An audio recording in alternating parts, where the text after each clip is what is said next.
Rachel, welcome. You're the product whisperer. I'm going to do a brief introduction. We've talked offline. I'm super stoked for this. You are a fractional CPO, fractional CEO. You've had experience with big brands that we can name, just not We the can. projects. Gotcha. And you also have one of my favorite new quotes, which is how to price. And we'll dig into that. But how are you doing today? How's life? I am great, Ross. Thank you. So good to see you again. It's always fun to talk to you. And I love the fact that other people get to have fun with us while we're chatting. Yep, not a webinar at all. We're here to sell you nothing except for maybe convince you of some great ideas, which would help improve your life, your business growth, and overall well-being. So excited to Fabulous. dig in. So I usually go in chronological order, but I'm going to reverse that for today's conversation. You've got Sweet. some pretty exciting new business ventures that are taking up time. Do you want to start off by telling the genesis behind your new business ideas? Absolutely. So I have been fortunate in my career to work in tech a lot, chief product officer today, fractional work on that. But for a long time, I was working for senior leaders at really big brands and companies, helping them deliver really innovative ideas. And layoffs happen in tech. Imagine that. I'm sure that's no surprise to anybody else. But about 3 months ago, I ran across a person that was really desperately in need for some things. And I thought, this isn't the only person I'm hearing talking about, like, I need housing or I need food. And they were people that had corporate jobs and had been laid off and were having a hard time finding work. So I dug into the data, good product person that I am. And in the data, I found that 24.4 million people were laid off in 2024. And I thought, wait a minute, that doesn't sound right. And so 4 a.m. one day, I'm in a spreadsheet copying information from the US Bureau of Labor and Statistics, one of the best data sources you can get on employment in the United States. And suddenly I discovered that before 2017, it was only 2 million people a year that would lose work. When you had recessions, there was 8 or 9 million people that would lose work. And sometimes it was multiple years of that 5 to 6 million that would go along afterwards, the kind of the halo effect of jobs not starting up again. But to discover that in 2017, 20 million people were let go, or 20 million jobs were lost, and then 21 million the next year. By 2020, it was 40 million because of COVID, but we went right back down to 17 million, I think, in 2022. When we're looking at last year at 2024, I thought, this is not right. There's something wrong with these numbers. And I went digging to make sure that they were valid, and they are valid. And it's actually why everybody out there is going, God, it's harder to find jobs. There's so many people applying for and interviewing for jobs. And so to come around full circle, it made me realize when I was laid off during COVID, twice during kind of the COVID and post-COVID days, it was really impactful to me, to my family, to my life. I had to tap into my 401k. I had to change the way I was living. We had to downsize, because if you're not finding work, you're not finding work. And the outcome of that was Laborious. We're building a community for people who've lost their jobs. People like the 15,000 people that Microsoft laid off in the last 2.5 months. 15,000 people. One company. One company. Where do you put those people? Because there's only 7 million open roles, it looks like. And most of those are in the service industry. And when people that are over 40 apply for a job at a grocery store or a restaurant, they're basically looked at like, well, you're just going to leave the moment something else comes along, so we're not going to hire you. So you can't even buy groceries because you're running out of the ability to find something that can be a gap job or a get-through job. And there's so many people out there that give up. Employment lasts for approximately 6 months, a little bit over 6 months. So if you're in a state where unemployment is decent, which Texas is actually better than some, you can make no more than $547 a week. How many people can live on $2,000 a month, wherever they live? And some states, it's much worse. Some states, it's like less than $300 a month. So the data says people out there are hurting, and they are. And they just need a place to come and land and figure out, how do I do this? And so Laborious is meant to be a place where people can come when they've lost work. $99 a year. We're finding so many people that want to support this thing that there's actually scholarships available if you can't afford the $99. And imagine that, Ross, you can't afford $99. Isn't that terrifying? And I real. mean, It's real. it's something that there's so many ways to look at, but at the end of the day, it's such a shame that reports are saying, oh, the economy is up, the stock market is healthy, inflation's down. And you hear this on the news, and it's like, for who? Is my Right. is my next question. Like, who is this Like who's feeling like this is a great time? And I'm not just saying this moment in time on July 31st, 2025. It's like, it's, as you said, there's been tranche after tranche of mass layoffs. And then it's like, okay, well, on one hand, you think that we're being more productive and more efficient than ever with these new and innovative tools like AI. Great. I love AI. I mean, there's a lot of benefits to it. But at what rate does it go like there shouldn't be this disparity of like a greater chasm between haves and have nots when the tide, like, high tides raise all ships is the quote that I love to quote on this. Yep. It's like, well, okay, what about the people that are on a life raft? Right. Like, and they don't even have a month's like savings to survive on. It's horrifying. There's something like 90% of people in the United States don't have more than like a $50,000 positive like cash balance, which if average life expenses for like a family of four, just talk about that, not even a solo individual, it's like that's maybe 6 months at best, and it's only 10% of people have that saved. Exactly. And there's no life rafts out there. There are organizations and people that are trying to do things, but nobody has looked at the holistic problem of whether you're a senior citizen because you're over 40, and that's basically what we're talked about like now, and I am over 40 by a protected number class of years. in employment. Right? Over 40. It's like, cool, we're done with you. We're going to wash our hands of you. We're done with you. And I don't care if people have 401ks in stock and things like that. They've worked their whole lives to be able to not have to stress out once they get to the age of retirement. And we shouldn't be forced to do it when we're not ready, when we still have value to add. Then there's the college students. 49.11% of college students that graduate from college can't find work. And if they find work at year one, they're still working, they're underemployed. They're still working in a place where they're not going down the path of what they had spent a lot of money in college to go toward. I have a friend who's got daughters that graduated from Vassar, about $100,000 for each kid to go to college, and they can't even get a job at McDonald's. Besides, why would they want to? They've just done all this work, and they've got like the career ahead of them. They've been almost sold a bill of goods these days, they say. Like, I was told I had to go to college to be able to have a career, and now I can't even get a job.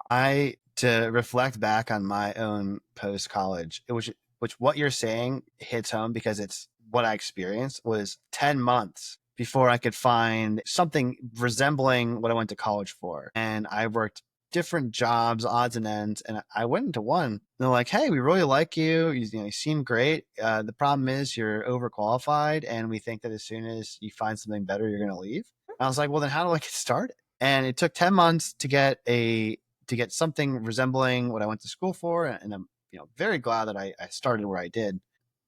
Again, that was $12 an hour without any benefits back in the day. And it's like people that are above 40 that are looking for jobs seek they have their own unique set of issues, and people right out of college. So it's like, unless you've got 10 years experience and you're 25, like then you're probably not struggling as much. We should but if you're anybody else in a bottle, a unicorn. Right. Who has that? Well, they shouldn't have that because they should have been fully focusing on their studies to get to the point where they actually could do this work. And I know a lot of college students work a job because they have to be able to help afford that college degree and food and housing and everything else. But that's not the kind of job they think they're going to have once they come out the other end. So there's concern that these people are giving up. They just are like, well, I'm just going to go, I don't know, I'll go do something else. And then the third component, the third persona that we're really working on focusing on are those who recently lost work, the recently laid off. The massive numbers continue in 2025. 6.8 million people lost their jobs between January and April of this year. 6.8 million people who had plans, who had summer vacation they were going to be doing. They basically had their entire lives upended. And because of the massive layoffs, you're looking at other companies that if they're hiring, you're going to be the first one on the chopping block. So then there's concern. Should I take another job in my field, or should I try to do something different? So we also want to be a place where people can come explore unique ways to take their experiences and their skills and find work that will be valuable and that is needed in the world and that is not going to be on the chopping block the moment somebody's shareholders need to get paid. And it's time to cut some people, because everybody that is investing in AI, Microsoft, for example, they're subsidizing that AI work massively. It's very expensive to build those systems, and it's very expensive to run those systems. There was A joke, ChatGPT, if you ask it the right question, it tells you how much ChatGPT for one user, the $25 a month user, actually costs. And it says $7,500 a month. If you do that math, right. What? If you do that math, the From an energy $25, standpoint? yeah, that's what it says it costs. So the cost of the water, the cost of the power, the cost of everything, the systems that have to be used there, the cost of the data that they're having to acquire and parse, and the cost of building it, $2,500 a month. That's just outrageous. But why do you think they have to cut people? They're paying for that so that they can basically keep people in it, get people just a little bit hooked on the fact that, and some people are embedding AI in their systems and may not be aware the price is going to go up. Even if you don't have to pay $7,500 a month, what if you had to pay $7,500 a year? Most That's going to people, be a deal the breaker. amount of users would drop completely. And then Right? it's going to go, it's Right. going to be a disparity between the large companies that can afford the API pulls and the credits and all that. And then the average user is going to be like, all right, you're fine. Like, So work if for a that's the company. truth, if ChatGPT told me the truth and I asked it the right question, which I think I did because I tried to format it the right way, the likelihood here is that we're cutting people that are critical to these businesses because they have no other choice. They have to cut something and somewhere. And oftentimes they're cutting the expensive folks. With Microsoft, it's product managers and engineers. So if they have to pivot again, they now have lost all this brain trust, people that have worked there for 20, 30 years. And there's no going back. People aren't going to come back when you call them back to the mothership. Well, 15 to 17 years ago, when there was the recession with the housing crisis, a lot of people lost their jobs. A lot of people lost everything. And the trope was, well, learn to code. And now the trope is learn to weld. And it's just like How? regardless of where people are, it's like, how about colleges learn to prepare people for the real world? How about the education of the United States? It's like, hey, you go here and your degree is worth something like it was 50, 60, 70 years ago, Yes. where you'll be able to have a career path that contributes to society, have an investment, which is now cost more than ever to go to school and has a lower return than ever. And I'm looking at it like, if I would have just not gone to school and I would have gotten a business loan and started what I'm doing then, like the compound interest of the lessons learned and experience gained would have been an awful lot more than the tens of thousands of dollars of student loan debt that I repay back with 8% interest. It's like most people don't want to buy a house at 8% interest. Why would I buy an education for the same price point? Oh, exactly. And our world is in a little bit of turmoil right now. There's a lot of stuff that's happening with business. We're looking at tariffs costing more money. And if you look at gross domestic product, if you looked at GDP over the course of the years where the layoffs were biggest were the years that GDP was highest. And not insignificantly, it's a big shift when you're not having to pay for humans to be able to have that productivity and production number go up. There's got to be correlation there. So going back to Laborious and that's the most recent thing. And I want to stay on this train of thought, but as someone that throughout my career, I've made several pivots and I've had several instances of, well, it doesn't make any sense from like a layoff standpoint where I was laid off from a position at a company where the day before we had a party, like a pizza party of how much growth we had. And there was 2 people in the department and I was the most experienced person. The next day it's like, hey, sorry, we eliminated your position, nothing personal. After some back and forth, I was like, wait, what? And that was an eye-opening period of time where it's like, oh, if you do a job well enough, you work your way out of a job. And that was a position in my career where I was like, I was about to buy a house to move closer to the work, so I can walk there. And I look back and I'm like, okay, every position I've worked in as a full-time employee after that was always with the idea that no matter what, there's always that chance you could just get laid off and it might not hit you. Absolutely. I mean, once it happens, you've got that scar tissue you carry forever. My last layoff was right after presenting at a quarterly review for the entire company, where everybody celebrated the fact that there was a woman on the senior leadership team that was not HR. And then 2 days later, they cut me and my team. So we have a similar experience where it's like, wait, I thought you publicly just stated all things were good. And then maybe they're too good. So that leads me to what I've also been seeing as a trend, which is fractional employment, which as a fractional CMO, and you do also fractional work, people think that it's funny. I've talked to tons of people when I first started that were in my sphere, like locally that I knew and told them what I'm doing. And they're like, oh, why don't you just get a job? That sounds really risky. And I'm like, actually, the math checks out that it's less risky. It is. And Diversification, my friend. I am never beholden to one employer that can suck the life out of the room and make me work long hours or feel like I have to work long hours of my own choice. But the moment that I have two things going on, if one goes away, I'm not dead in the water. I've had the opportunity so far to help about 20 businesses in the last 3 years, which is probably a pretty healthy mix.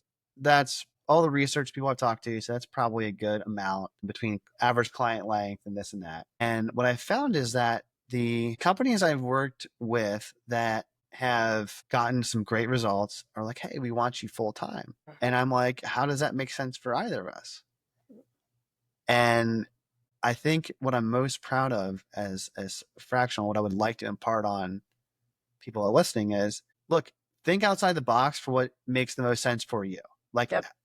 and this is a topic I want to segue into. It's like, how do you provide the most value to the marketplace and get compensated fairly for the value you provide? In my instance, and I believe in your instance with a lot of your clients, it's a lot of it's packaging, a lot of it's pricing, a lot of it's saying, hey, look, this is what I do. This is the output. This is what the output is worth. I know what it's worth because I've got the experience and done the math. You can take it or leave it. And I read an article recently, you'll probably laugh. It says if your sales close rate's 60 to 80% means you're probably 4 times underpriced. If your close rate's 40 to 50%, you might be 2 times underpriced. If your close rate's 20 to 30%, you might be at a good price. So have more conversations. And if your close rate's like 0, either you think it's sales, or maybe you think that you're talking to the wrong people altogether. They don't need what you have to offer. Or maybe the third question is maybe you're overpriced. But that's the third question. So get better at sales and figure out product market fit before you consider overpriced. So what are your thoughts on pricing, packaging, positioning yourself in a fractional landscape and beyond? I love that. You have to test the market because everybody that comes out with the title of fractional doesn't necessarily have the same experience or the same capabilities. I have seen a lot of people not succeed because they come out without a lot of experience, call themselves a cheap something, fractional, try to charge $300 an hour. And basically they go in and they do one of those and then their reputation is tarnished because people are going to talk about how they didn't do what should have been done, what could have been expected. So set expectations is the first step. Like think about what you've done and how that plugs into one of these roles. Because the title of CMO, the title of CPO for me, those are not the same for different people based on where they come from. A chief product officer from a small startup that does 0 to 1 is very different than a chief product officer at Amazon or at Starbucks or at Nike or at any of these other tech companies that have tech groups. And so you have to position yourself with confidence that your skill set is needed. And I always try to give away a little free something to get a sense of, are you ready for me? I love to be able to give somebody the tidbit of their product story, their business story, read it back to them and give them something that they can go off and test with the market. Because your product, the thing that you're selling as a fractional is yourself. You have to be able to speak about yourself in a way that people are going to understand. And pricing wise, I bill couple $100 an hour for most everything that I do in the fractional space, but I do some work that I get less money for because it's kind of heart work. I don't want to charge a nonprofit $200 an hour. I want to be able to help them do something at a different level. So I have a sliding scale based on like my interest in the work, how excited am I about it, and also what is the value prop that they need to fill and can they pay me? So I played Jenga with my schedule and with the work I'm doing. I'm going to be working half time for somebody, really excited about that, really nicely paid, but it's also like solving a really juicy problem that totally stokes me. So I would probably have charged them more if it was like, okay, I'm going to go in and do the same thing I always do. I got to organize the team. I got to work on job descriptions. I got to help with hiring. All of those things are necessary. But in my mind, that's not the stuff that I really want to get after. So I price myself where it's really good money for me. It's more than I was making, when I had full-time work, because you have to keep 30% of your time for pipeline building. You cannot assume I'm fully booked as a fractional. Cool. Things are good. You have to be warming people up into your pipeline. Yeah, there's a hard lesson learned when I hit what my sales, like my revenue monthly goal was, and which was probably true. My capacity, I was probably over capacity because I was still at the early stages, over delivering and trying, to go above and beyond, not just meeting not just doing what I say I'm going to do, but doing more and overcommitting because I want to build goodwill. And what I found was that there's a diminishing return when you go above and beyond, because then they expect more for less. And now you're just almost like devaluing yourself and devaluing the work. So like that to me is an oxymoron, like going above and beyond. It's like, if you just meet the expectation, if you just do what you say you're going to do and what you say you're going to do is valuable, like great, keep doing it. Now do it consistently. And to your point about that is, what I found was the client was saying, hey, we want someone full time, blah, blah, blah, blah, blah. It's like, hey, that's not me. You know that. I'm not going in full time. That's not my shtick. So then they wanted to, and which is totally fine. Once I work with the client, it's either elevate, like increase my involvement. And if there's no more involvement increase on my end, then it's like, well, exit and I'll help you find a replacement. Find a replacement, so they're offboarded. But what I would realize is that I had a whale client, and I didn't do any business development really in the back end to try and replace it. And it's like, oh, wow. When one whale client leaves, it kind of leaves a hole. So now what I try to do is, from Alex Ramos's rule of 100, which is spend 100 minutes a day doing marketing or biz dev, which is not quite 2 hours, really. Right. I mean, this podcast is 75% of my rule of 100, and if I would do 5 podcasts a week at 75 minutes, we're 75% of the way there. And what I found is that if you just do that, it doesn't matter what it is. It could be writing, it could be, sending emails, it could be whatever you want to do to just try and generate new business. Pick your poison. The chances that you get stuck or stay in that valley of despair, if someone is a full-time employee of 6 months of unemployment, those chances get drastically reduced. They do. They absolutely do. Great point. Kind of in line with that is that if you're not, even as an employee, thinking about your next thing, if you feel safe, look at the market.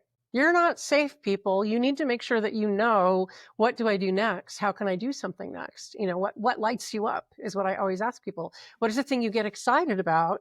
And maybe you should think about, so how would that work for me? If I decided to leave of my own accord, or if I was told, here's your box, get out, how are you going to approach that in a way that feels not only authentic, but where you feel prepared? Because there is nobody who is safe. Even CEOs are no longer safe. Especially at Coldplay concerts. I was going to say, especially when you don't realize you're being filmed, people. It's big. The output of what you should do in the next phase of your career, everybody who's listening to this should be thinking about, what are the 3 things I could do? I could stay, I could go and retire, or I could go and take time off, or I could go, that's the second one. But the third one is really like, what's my next thing? Is it working for myself? Back to Laborious, we're going to help people take their skills and go through the sorting hat and be like, okay, do you want to be a consultant? Cool. Do you know that as a consultant, you're better off if you do retainer work? If you bill people, you're not going to get paid on time and your mortgage is going to be late. Like, you have to have all these things that you understand how to set up a business and estate. So there's going to be an entire path for people to come in and get that taste of, this is what working for yourself could be like. And you don't have to wait until somebody exits you from a business. You can come in and you can do that now. It's a playground. And there's great people in there that are experts at doing this. The fractional piece, we're going to have a specialty series about being fractional and how you can do less and make more of an impact, just like you had talked about, Ross. People that are fractionals don't come in and do all the tactical stuff. They come in and do big swaths of work, and they say, this is what I'm committed to, and they deliver that on a regular basis. And so the expectations and the results are all really easy to map. The moment you add something for free, then that's just going to be expected forever. It's not good to give people a taste of something and then tell them, oh no, you're going to have to pay more. You should just stick to the lane that you had defined. And to that point, you've mentioned previously that there's tons of people that have entered the fractional space and put a C in their title, but they might have been marketing, like a VP of marketing or director of marketing, or they might have, just ran ad accounts for people, or they might have been great copywriters. Like, to thine own self be true is a quote that I've heard growing up from my grandmother and grandparents. You think it was hokey, or you think it was just some Midwestern type thing. And then the older I get, it's like, no, what really is, be honest with yourself. If you're a copywriter, that's a valuable skill. Be like, I'm a fractional copywriter and I have this experience and this is what I've done.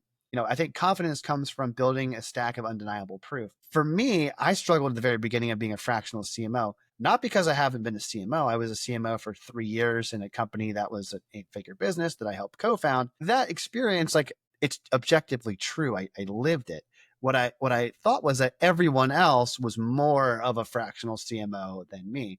And what I realized the more I went on was there's a subset of people that are faking it, that just worked in marketing departments or worked at marketing agencies. And then there's a subset of people that have so much experience and legit CMO work that they're not even competing with me because who they're trying to help are not who I'm trying to help. So the more self-aware I became, the more I realized that the competition is, one, myself. Am I showing up every day and doing the things I'm supposed to be doing? And am I staying in my lane and being real? And two, it's the misnomers of not understanding of like my prospects, not understanding the problem that they have or the problem that I solve. Right. So it's like continually educating that like, no, this is the specific thing that I do and this is the specific value, and getting more tight on saying no to the wrong people. So I love that. What in your experience have been some levers to pull to help people to get paid what they're worth? Yes. And as it relates to, self-awareness. Absolutely. I mean, copywriting is important, especially in the world of AI now. People that actually write authentic copy, they should be people that people want to hire for the really important things, for the really important stories that are being told. Because AI sounds like AI. I don't believe in the whole M dash because I've used M dash my whole life, and I am not AI unless something happened and nobody told me that I'm a robot now. But the likelihood that you have a skill set that's going to be really important and impactful when you come out is critical. I went to work after my first layoff. I had moved to Dallas. I didn't know anybody here. I took a global remote job that was, I think it paid me, I don't know, $100 an hour. And it was, which isn't bad for contracts or a consulting company. That work was really hard. I didn't love it. And it was because there was not really a definition of what I was going to do. There was a title that was assigned to me. And that title had different expectations from different people in the business. So after about 6 weeks, I said, we're just not aligned. And I really don't want to continue to do this work. And I resigned. But that doesn't mean that somebody else with product management skills couldn't have been really successful in that role. It just meant that they hadn't done a good job of defining. And as I explored what needed to be done, I made recommendations to do some things that they hadn't decided to do that they weren't interested in doing, which meant that it was a project management job, not a product management job. Project management, as important as it is, does not feed my soul. So I handed it back to them and I said, you're going to go find a rock star if you change the title. Keep the description a little more specific to what needs to be done. And so when people are looking for work, you should always see what it talks about. Like if you look at a job description, oh yeah, I've done all of those things, but have you done all of those things the way they actually do it? And an adventure that I go on is actually to say, hey, what if we work together for a couple of weeks just on a contract? And let me see if the work is good and test me out. And I won't do full time with that. And it's one of the ways I actually started getting into fractional and more consulting, was like, let me give it a shot. And then it's like, you know what? I'm not right. This is not the work I should be doing for you. Let me help you find the right person. And I translate these job descriptions and make it into something where the person that is the right fit for this is going to see the language and want to join. And that's what we should be doing as business leaders. Make sure your job description isn't pablum and sound like everything else, because every job is not the same. No, I totally think there's a couple instances that I can think back to that were just like spot on to what you were describing. And it's like, when I first started consulting, I was a full-time CMO and I just signed up for these, consulting groups, websites. I was like, yeah, what the heck? Someone reached out to me and asked if I would do consulting. And I threw out a crazy number that I thought everyone would say no to. It was like, I did some for $350 an hour and some for $500 an hour. And I was just like, sure, ask me questions. And they would just get on a Zoom call or a phone call, ask me questions for an hour, and I would get a check in 2 weeks. And I was like, what? This is real? Now, that was great while I was a full-time CMO, but what that really did was a frame of reference. Like, the market is already, I would say I've done it like 10 times. I've done those consulting calls. And I'm like, oh, the market's already proved that that's what my time is worth now based on the things that I've done up until this point. So it made the jump into fractional easier because I've already done that. Like, right. It's hard to ask for a rate the first time. Always. Once you get over that and people have paid for it and they've been satisfied with the outcome, now that fear is just wiped off the map. So one of the things that I want to share with you is, the more specific people can get, I'm not saying like, if your experience, using myself as an example, was I work with private equity companies that are between like this stage and worked in these industries, and we help these types of investors and this geography, then that's just like saying, this was my resume, this was my job. Yeah. But if you're like, I only work with companies that do this, that are at this stage, that have these values, that have this problem, now you're in a competitive landscape where there's not tons of other options. Right. And you can find the people that have the specific problem that you solve and charge, and they understand and value the specific problem. So how do you help to productize people's services? Yes. So the product storyteller in me gets excited when people talk like you just did. Having been a copywriter early in my career, I know how to write shiny copy. So that's a skill set I brought with me when I came to my second phase of my career after my kids were old enough to go to school. And I started doing work in places where I realized the businesses weren't great. The business people weren't great at telling the story to the leader of the value they added, or even about what we should be doing and why we should be doing it. If then statements were missing from businesses. One of my early jobs right after the Great Recession was working at a printing company, and a small printing company. We were printing business cards. We had graphic design services. I was the general manager. And so I remember going to work every day and going, but hey, how are you protecting your position here by making sure the leader knows what you're doing and the value it adds? None of them could tell that story.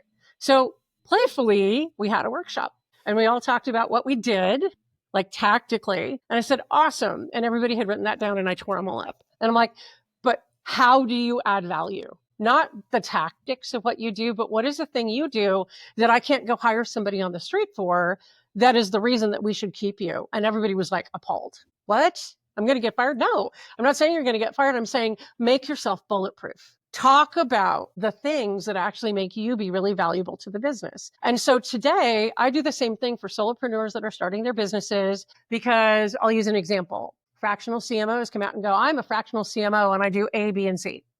And I'll say to them, but what do you do that's different than everybody else? Because there's like 5,000 people on LinkedIn right now that say that have the green ring and they want to get hired and they want to be a fractional. What is it that is your unique skill set or your unique way of doing it? Or what is the one thing you do that is your superpower is a great way to start. I'm a product storyteller because I take data, like we talked about at the beginning, and I turn that data into action. How can we change something? If we can read it, if we can get the data on it, you can start looking at ways that we can adjust it, and then you can be testing it. You can see how the data changes after you did one thing. Don't go build a big, huge thing without knowing what you're trying to solve, people. I have fired startups that I was working for because I'm like, you have no idea that there's not a consumer out there that wants what you're talking about. Even though I've given you the data, even though I've talked to those people. And I'll come back to them and say, you should be doing this instead. And usually it's like, well, they've fallen in love with the problem. Right? They've fallen in love with the solution. By falling in love with the problem, I always look at how do I solve it? Here's 9 different ways. What's amenable to somebody? How does somebody do that? And so in building people's product story, it's thinking about what's your soul, not about where you went to college, like what lights you up in the morning. I love to talk to people and give them something that can help them completely change their trajectory. And what better thing in the world can you do than try to offer somebody a gift that can make them think completely differently about what they're doing and why they're doing it? Yeah, I think so. That you mentioned earlier, people don't do if then logic to their in people will list the tactics, they'll list the inputs, but people are not trained in school to then say the output, the desired outcome of what I do is transformative this way. And I think whether that's marketing, whether that's product, whether that's HR, whatever, if you don't think in outputs, like starting with the end in mind, building with the end in mind, and be like, do people want this output? And if so, yes, which people want it the most and how much is it worth to them? Like, that's a great way, I think, to think about the problem that you solve. And another thing is if people are struggling to figure out that if then, if I do this, this, and this will be the output, they should look back at their life and say, okay, what makes me me? What makes me unique? And how is my experience different than the other 5,000 fractional CMOs on LinkedIn? And one exercise I like is, it's based off of a book called Ikigai, which is a series of Venn diagrams. So it starts out, and the outer 4 are, what you're passionate about, what you're great at, what the world needs, and, what can you get compensated for? Roughly, I'm paraphrasing. And then there's those 4, but then within that, and then the very center of all these different circles, it's like it's like your value prop. And I think that if people would just stop and get a blank sheet of paper, draw some circles and be like, all right, where's the intersection of of me? Let's start there. And then, so what are some of the things about you that make you bulletproof?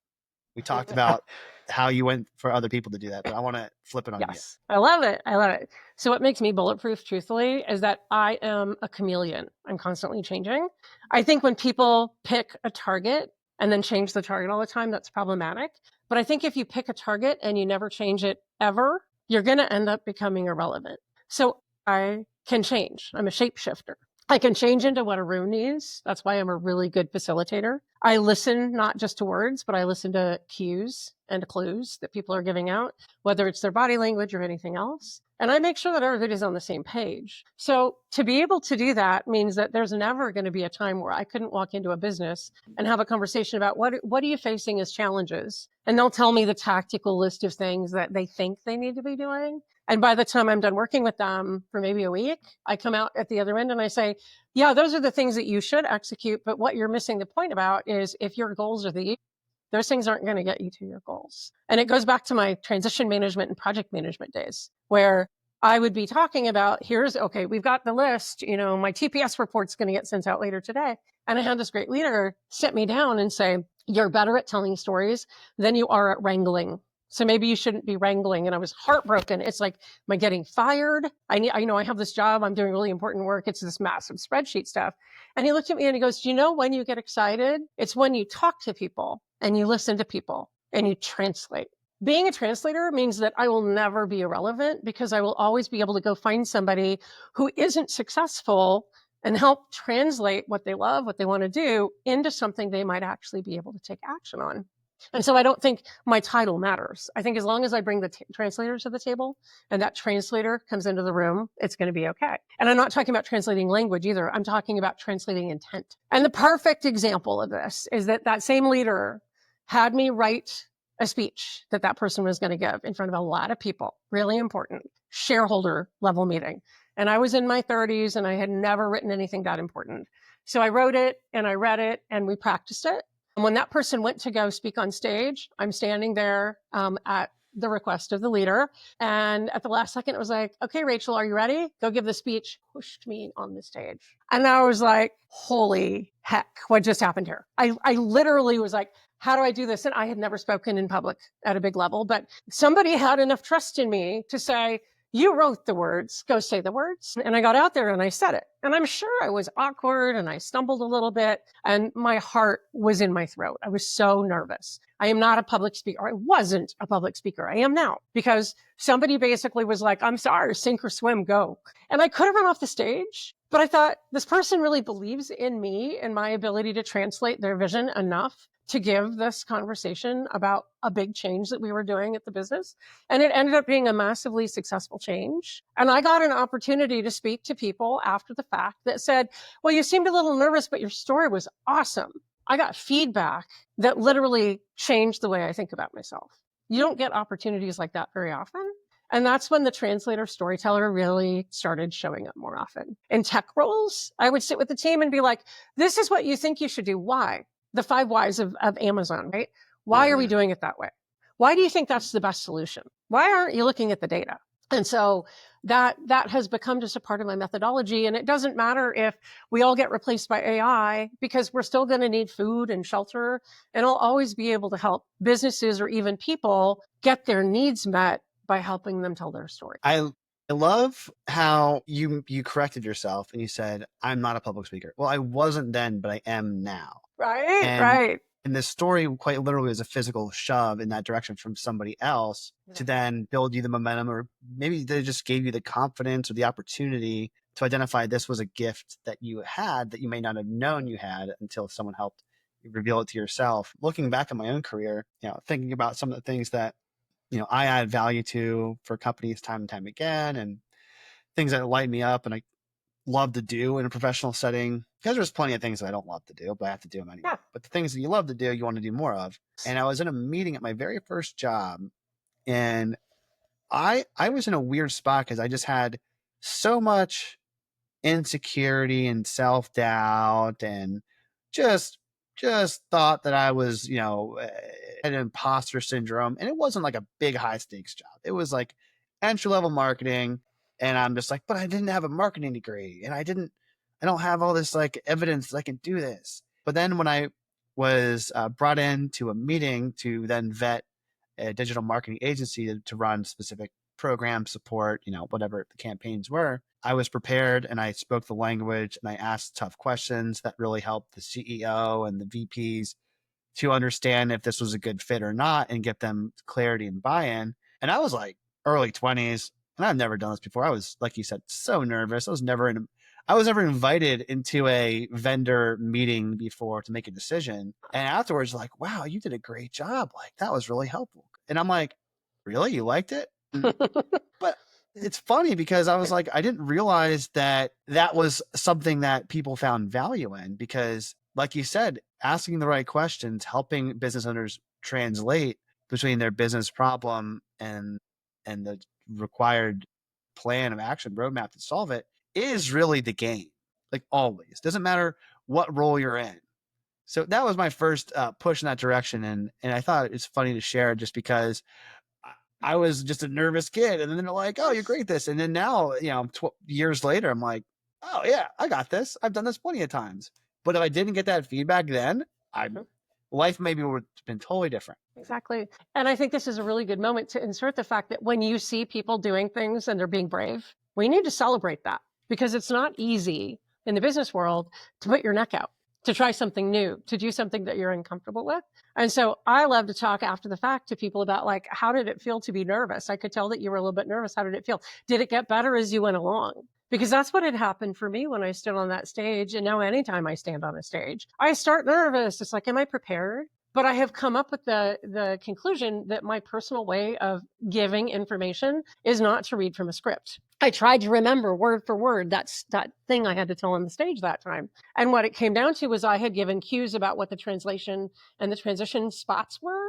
Like, we're going to start with this concept, then we're moving to that concept. And that way, if he or she that was the leader got off track, it was a he, by the way, got off track, then there was at least a cue of, okay, so what do I need to say next so you can get yourself back on? And so I use that all the time. I rarely script anything. I talk about the themes that I want to cover. And I might give a little data point like on a piece of paper so I can remember, but I don't have note cards and I don't practice. I don't practice when I'm going to speak somewhere. I just know that these are the themes and this is a progression through the themes. The outline, Yep. the structure, the outline. Exactly. One of the secrets that I found for podcasting, which is in a way public speaking, but doesn't feel nearly as viscerally intense. Fraught with fear for me Fraught when I with was young, fear. right? And in the first times I was podcasting, there was definitely that nervous energy of, oh my goodness. But one of the things that really helped me to turn a corner in comfortability to talk to anyone, and I mean, like, I got stuck in an airport for a 7-hour layover that was not there, and I just became like best friends with the people that are sitting next to me, is if you take 15 minutes before a podcast and you say, all right, what are the questions? Like, do your research, do your prep. 15 minutes is all it really takes to have a level of comfortability. You don't need to look at a script. You don't need to memorize specific questions. You just have to be a little bit prepared. A little bit, like an ounce of preparation is worth a ton for performance. Absolutely. And it's like that knocks the heck out of any fear, anxiety, insecurity. If you just know, I got this. And you got this because you're prepared. Right.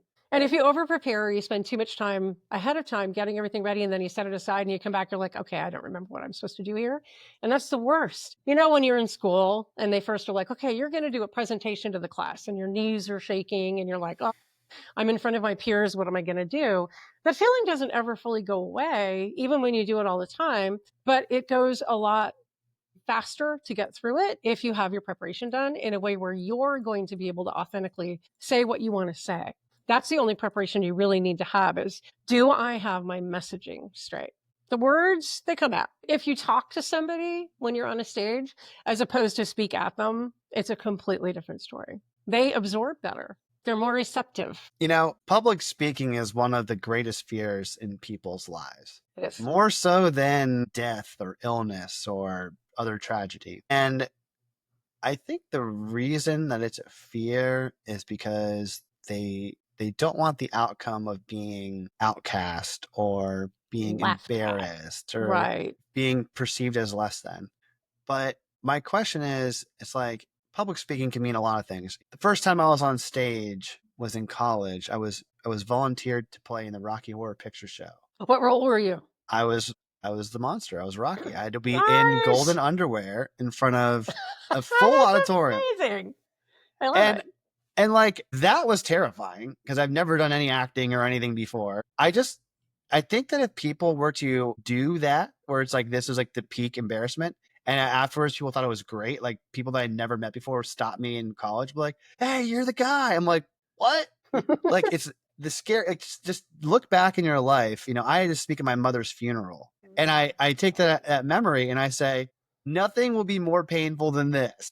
So you have like a frame of reference where it's like, this is the worst that can happen so far. And as long as it doesn't get worse than this, and it sounds pessimistic, but there's a spirit of optimism. Like it's not going to be as painful as that. It's not going to be as embarrassing as being in your underwear in front of 1,000 people or, 400 people or whatever. Yes. Wow. That's brave. Really brave. Nicely done. I had a little bit of liquid courage for the first one. Hey, we all need some courage now and then. The funeral didn't have that, but the last question I have for you, Rachel, well, the last deep question is my favorite part of the show, which is the leave a question, ask a question. And the question that my prior guest had for you, which is so ironically fitting, is where do you have an unfair advantage and where can you use it to compound in life and or in business? That's beautiful. Like that gave me chills in my spine a little bit. My unfair advantage is my storytelling. I can do this really, really well. And where I'm going to bring that to life is in this business that I'm starting in Laborious, because I can get the story out there of what is happening to people, and I can get the story out there for the people of what they can gain and how they can benefit for a product that I firmly believe in, an inexpensive place where you can come and lick your wounds when you've been injured by being let go from work. I also think that there's a lot about mental health that happens when you lose your job. I know that I went through some struggles. So having things like Insight Timer as a partnership and partnerships with other organizations that have add-ons, we don't want to build everything. And so that's the other part of my storytelling that's really important. I want to find people that have done it already and have them be a plug-in to something that I build.